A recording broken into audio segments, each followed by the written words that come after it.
Waystation IV. The gunslinger hunkered in frowning thought. He was tired and his body ached, and the thoughts came with aggravating slowness. Across from him, the amazing boy slept with his hands folded in his lap, still breathing calmly. He had told his tale without much emotion, although his voice had trembled near the end when he had come to the part about the priest and the act of contrition.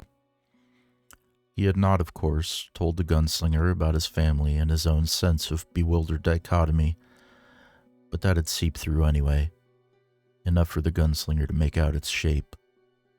The fact that there had never been such a city as the boy described, unless it was the mythic city of Lud, was not the most upsetting part of the story, but it was disturbing. It was all disturbing. The gunslinger was afraid of the implications. Jake? Uh-huh. Do you want to remember this when you wake up, or forget it? Forget it, the boy said promptly. When the blood came out of my mouth, I could taste my own shit.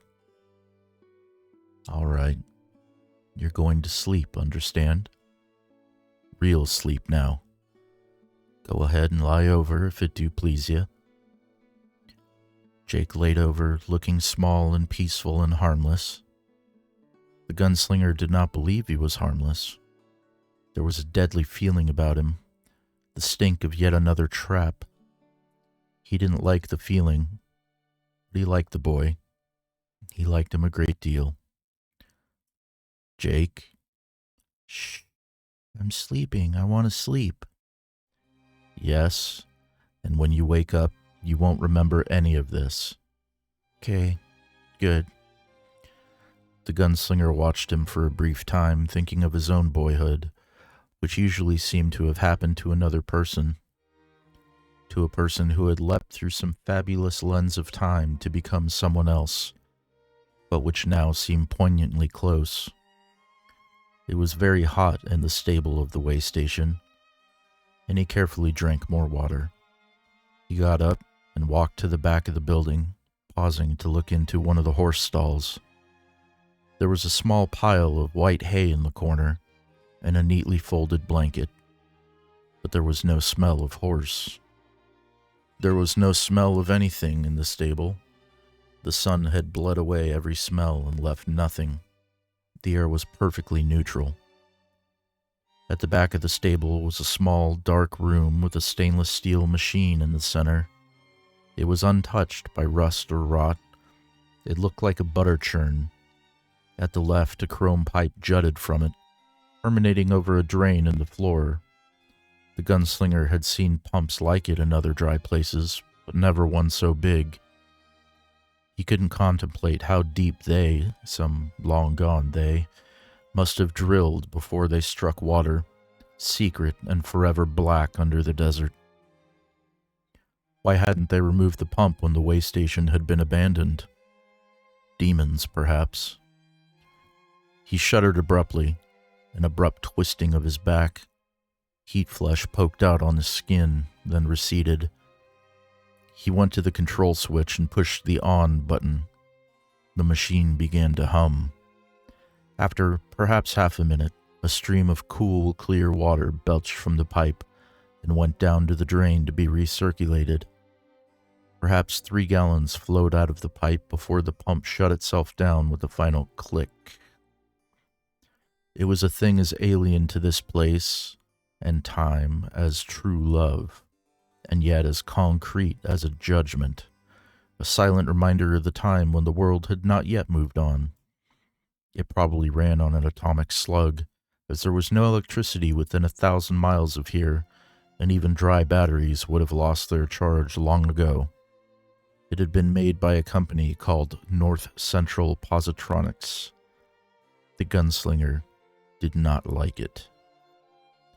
He went back and sat down beside the boy, who had put one hand under his cheek. Nice-looking boy.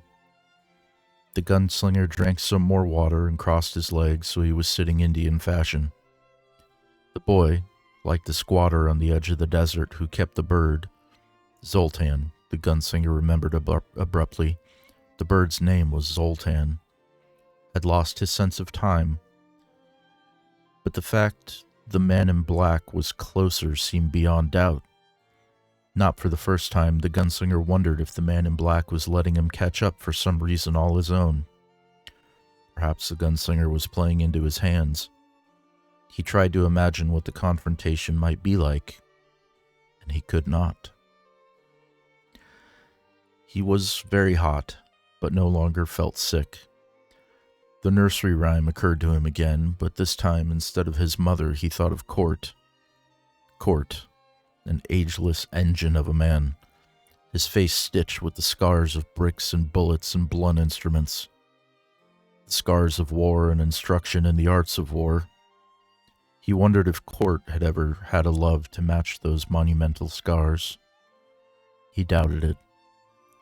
He thought of Susan, and his mother, and of Martin, that incomplete enchanter. The gunslinger was not a man to dwell on the past.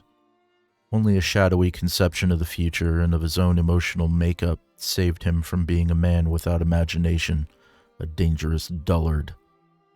His present run of thought therefore rather amazed him. Each name called up others. Cuthbert, Elaine, the old man Jonas with his quavery voice, and again Susan, the lovely girl at the window. Such thoughts always came back to Susan, and the great rolling plain known as the Drop, the fishermen casting their nets in the bays on the edge of the clean sea.